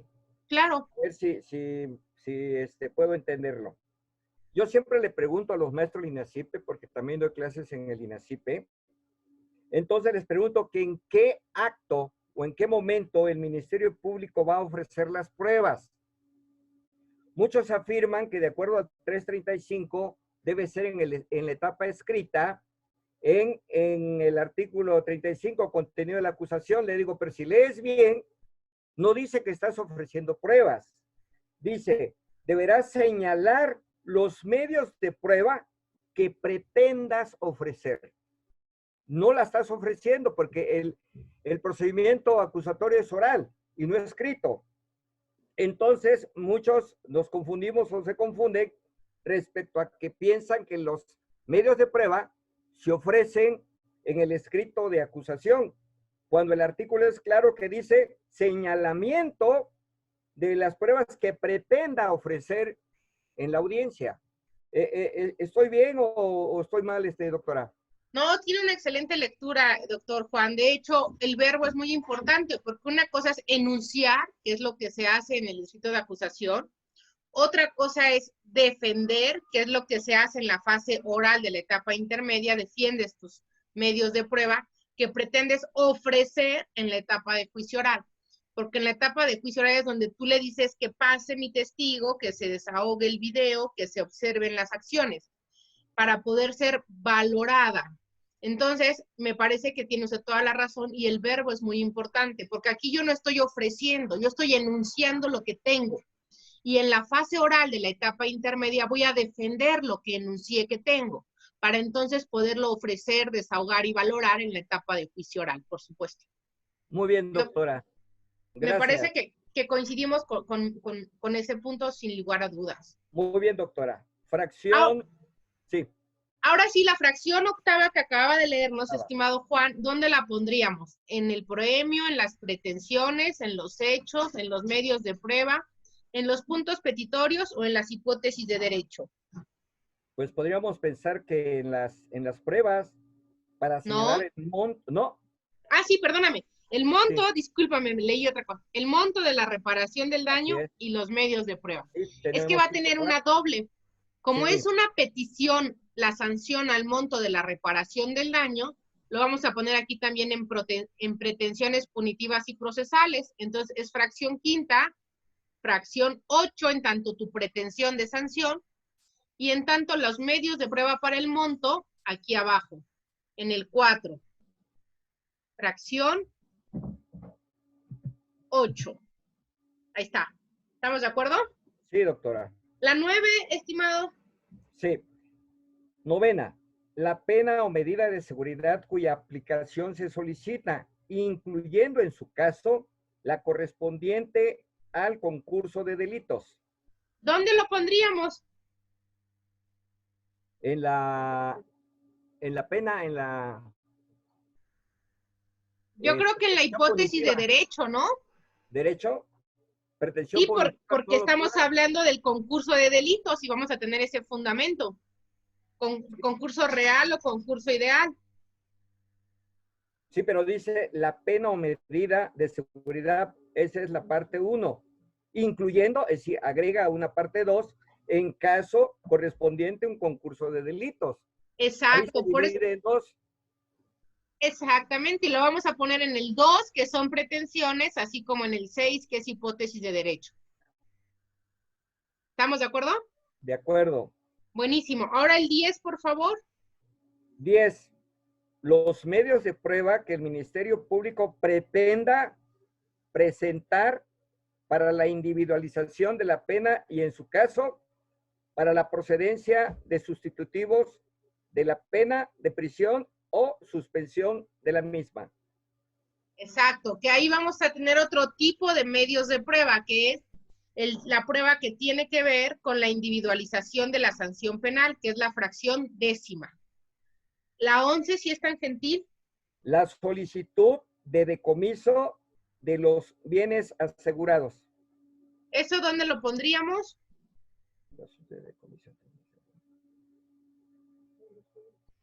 En pretensiones, ¿no?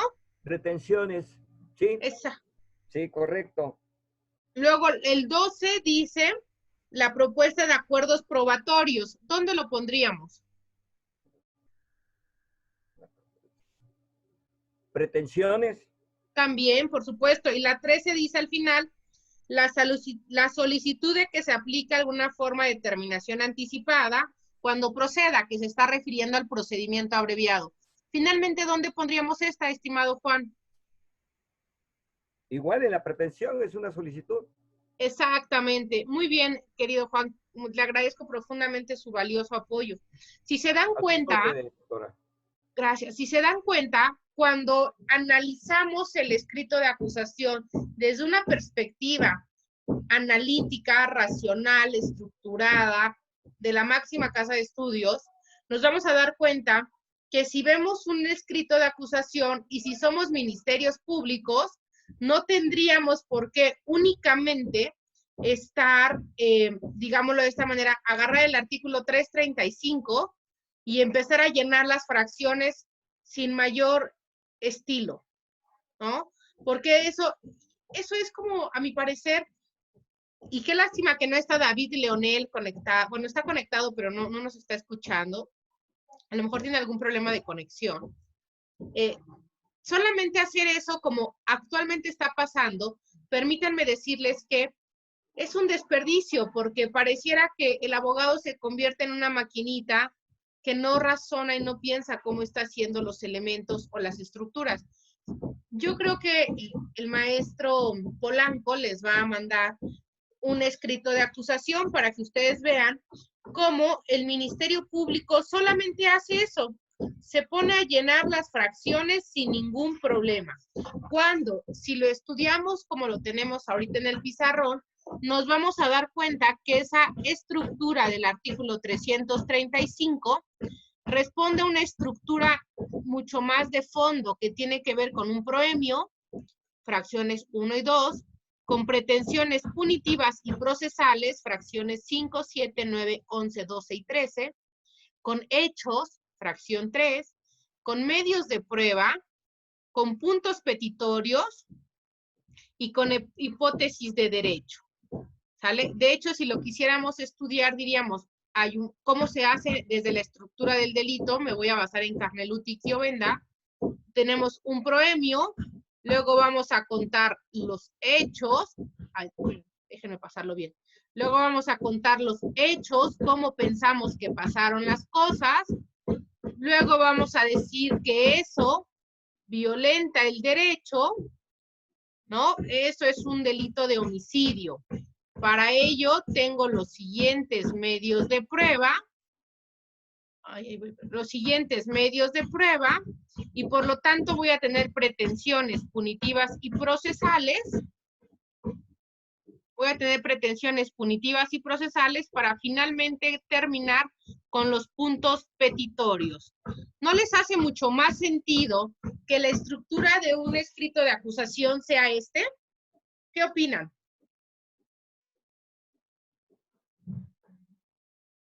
Bueno.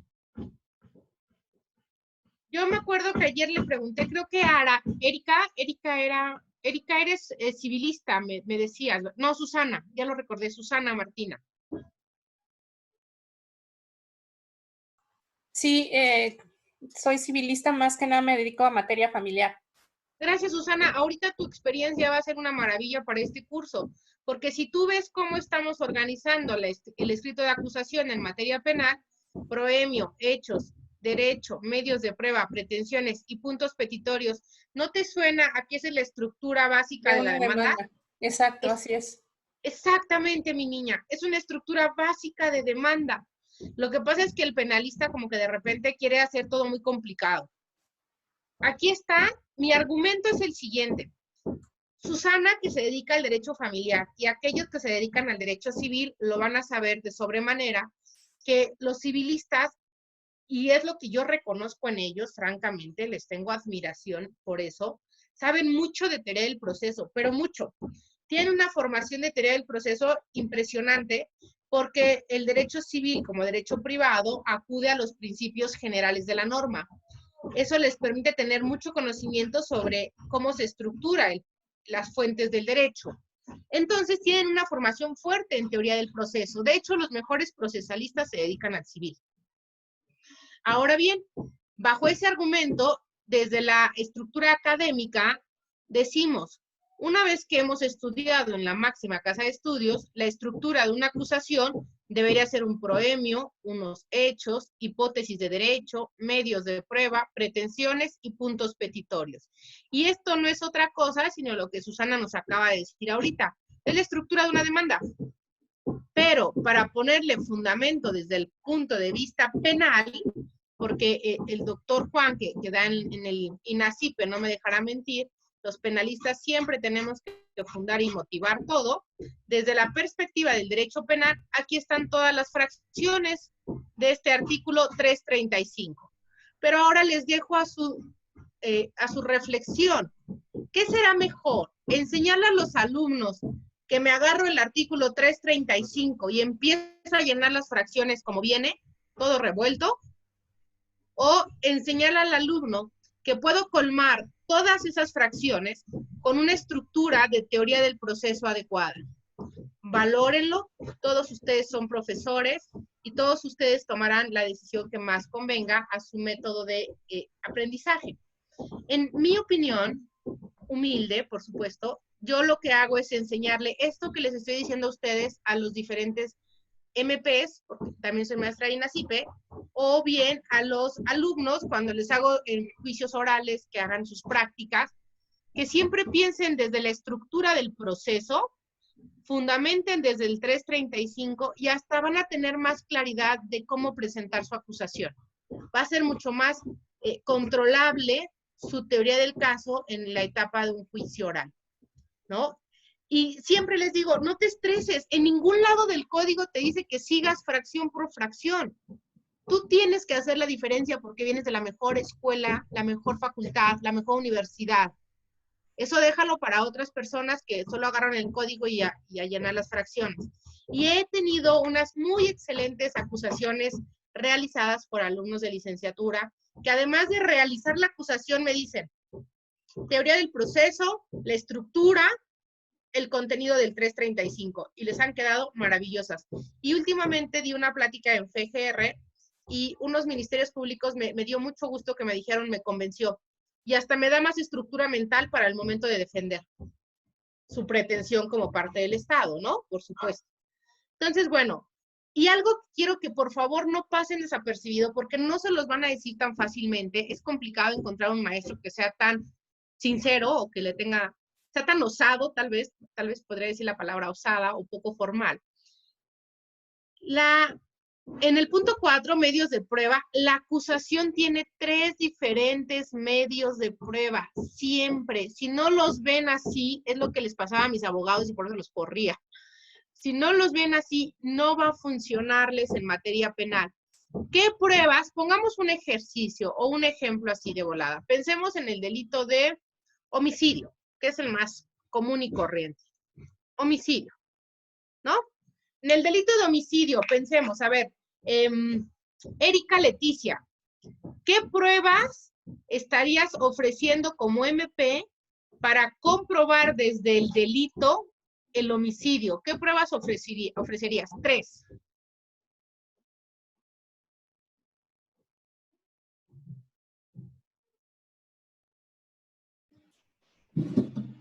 Las pruebas que podríamos ofrecer, pues si hay armas, si hay los hechos. Si hay un arma, ¿cómo se llama? ¿Cómo se llevaron a cabo los hechos, no? O sea, tratar de hacer una narración. Antes, acuérdate que cuando hablamos de medios de prueba para el delito, vamos a pensar en comprobar tipicidad, antijuridicidad, culpabilidad, la forma de intervención delictiva, el grado de ejecución del hecho, ¿no? El dolo, que fue tentativa o fue acabado, fue consumado. ¿Crees que se te ocurran así rápido del homicidio? Imprudencial, Ándale, a lo mejor fue un hecho de tránsito y tú vas a ofrecer el dictamen de tránsito para que vean que fue un accidente. Y entonces que fue culposo. Si es culposo, bajan las penas, ¿no? Buenísimo. ¿Qué otro? Si fue riña también, si fue riña, tal vez un testimonio para que entonces se clasifique en el delito como riña, perfecto. ¿Qué más, niña? Uno más. Si se planeó también, ¿no? O sea, o si fue intelectual, si fue también, perfecto. ¿no? Ahora se ha puesto de moda los feminicidios con asesinos intelectuales, ¿no? Sí, ya sé, autor intelectual del hecho. Sí, excelente, Erika. Uno muy conocido. Exacto, exactamente, Erika. Lo que quiero que quede claro es que cuando hablamos de medios de prueba para el delito, necesitamos pensar en el delito. Es decir, riña, abuso de autoridad, feminicidio, dolo, culpa, tentativa, etcétera. ¿Estamos de acuerdo? Pero cuando hablamos de medios de prueba para individualizar la pena, ¿en qué estaríamos pensando? Esta es un poco más complicada porque el código no lo trae tan estructurado. Les voy a adelantar de una vez un poco la respuesta. ¿Puede ayudarme otra? A ver, alguien que me ayude. Déjenme ver quién anda por aquí. Es que como solo veo a Juan, va a decir que ya me lo agarré de bajada. Rosy. Veo a Rosy Montenegro. Rosy, ¿estás por ahí? Sí, aquí estoy. Gracias, Rosy. A ver, Rosy, por favor, ayúdame con el artículo 410 del Código Nacional de Procedimientos Penales. Es que como anda mal mi internet, tengo la pantalla como pasmada. No te preocupes, Rosy, sino que nos ayude a ver si está por ahí. Perdón. No te preocupes. Ah, ya regresó Adrián. Arellano.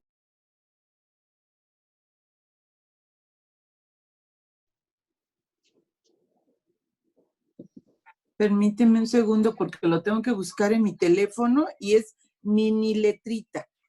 No pasa nada. Vamos a ver que alguien que ya lo tenga por ahí, el 410. ¿Yo te puedo ayudar? ¿Quiere que le ayude? Por favor, sí, adelante.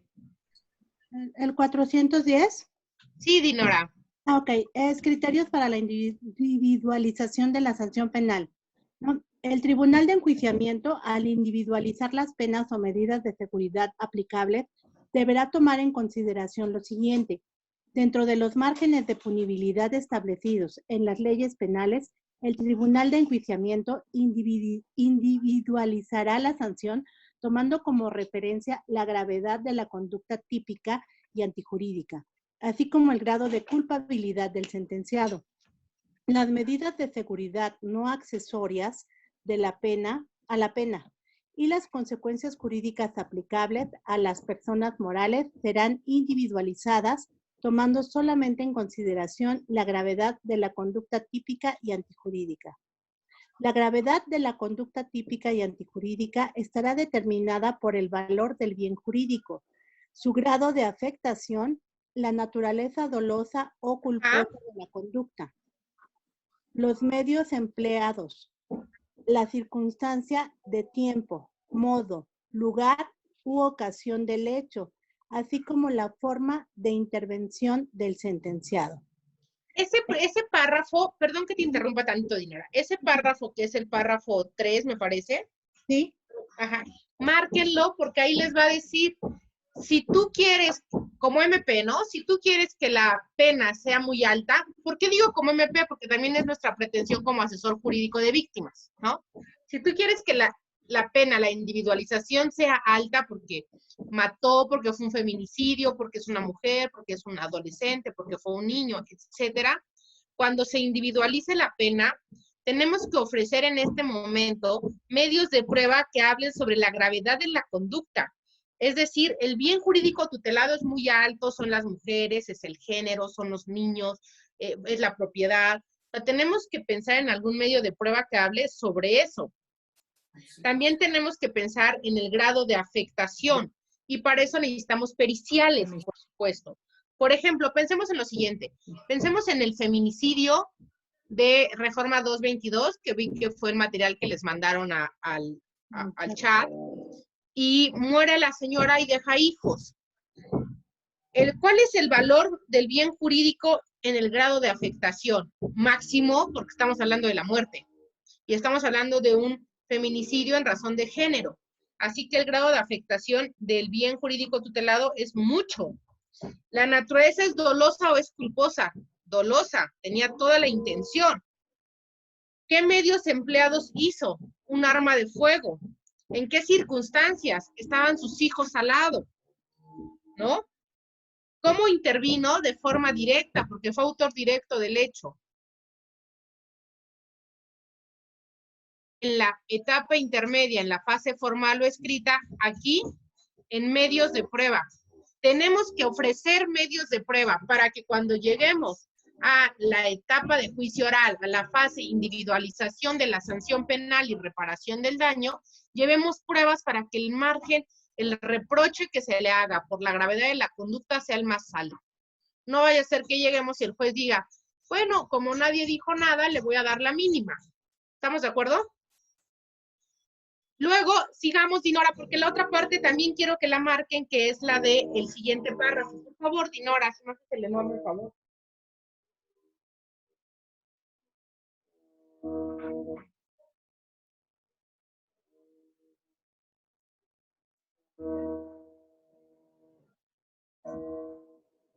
¿Está por ahí, Dinora? ¿Ya la perdimos? Ok, voy. Adelante, gracias. El grado de culpabilidad estará determinado por el juicio de reproche, según el sentenciado haya tenido bajo las circunstancias y características del hecho, la posibilidad concreta de comportarse de distinta manera y de respetar la norma jurídica quebrantada. Si en un mismo hecho intervinieron varias personas, cada una de ellas será sancionada de acuerdo con el grado de su propia culpabilidad. Sigamos. Para determinar el grado de culpabilidad, también se tomarán en cuenta los motivos que impulsaron la conducta del sentenciado, las condiciones fisiológicas y psicológicas específicas en que se encontraba en el momento de la comisión del hecho, la edad, el nivel educativo, las costumbres, las condiciones sociales y culturales, así como los vínculos de parentesco, amistad o relación que guarde con la víctima u ofendido. Igualmente se tomarán en cuenta las demás circunstancias especiales del sentenciado, víctima u ofendido, siempre que resulten relevantes para la individualización de la sanción.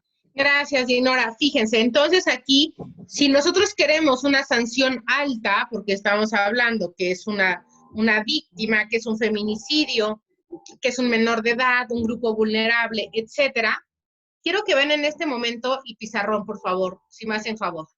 Si ven el pizarrón en este momento, se van a dar cuenta que la audiencia de individualización está aquí. Estoy marcándola con mi pizarrón con mi señalador amarillo. Aquí está la audiencia de individualización de la sanción penal y reparación del daño, en la etapa de juicio oral. Pero nada importa si no hacemos bien el trabajo en la fase escrita de la etapa intermedia. En nada importa. ¿Por qué? Porque si en esta fase escrita de la etapa intermedia yo no ofrezco medios de prueba para individualizar esta pena y reparar este daño, nos llamábamos. ¿Qué significa? Que cuando, aún teniendo un fallo condenatorio, vamos a ir a una audiencia de individualización de la sanción penal y reparación del daño sin juguetes, llamémosle, sin elementos que nos puedan ayudar. Así que la víctima va a quedar completamente desprotegida. ¿Y por qué queda completamente desprotegida? Si me haces favor, alguien que ya tenga el código Perla, Karina, a ver si lo tienes por ahí, el artículo 408, Perla, Karina. Sí. Permítame. Con todo gusto, te espero. Ya lo tengo. Adelante, por favor, si me hacen favor, el que lo tenga. Artículo 408. Medios de prueba en la individualización de sanciones y reparación del daño. El desahogo de los medios de prueba para la individualización de sanciones y reparación del daño procederá después de haber resuelto sobre la responsabilidad del sentenciado. El debate comenzará con el desahogo de los medios de prueba que se hubieran admitido en la etapa intermedia.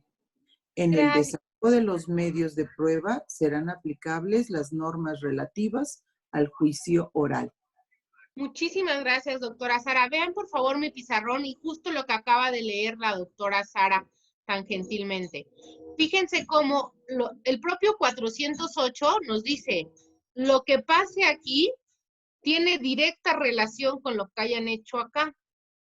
Si en la fase escrita de la etapa intermedia no me quedó claro ofrecer medios de prueba para la individualización y para la reparación del daño, aun cuando mi fallo condene, cuando llega la audiencia de individualización, le van a dar al mañoso la mínima y la reparación del daño no va a quedar cuantificada, que es nuestra principal pretensión, nuestro principal empuje que nos da el derecho de víctimas, que aquí salga una pena ejemplar y salga una reparación del daño cuantificable con número para poderla cobrar en la comisión ejecutiva o hacerla efectiva en vía diversa.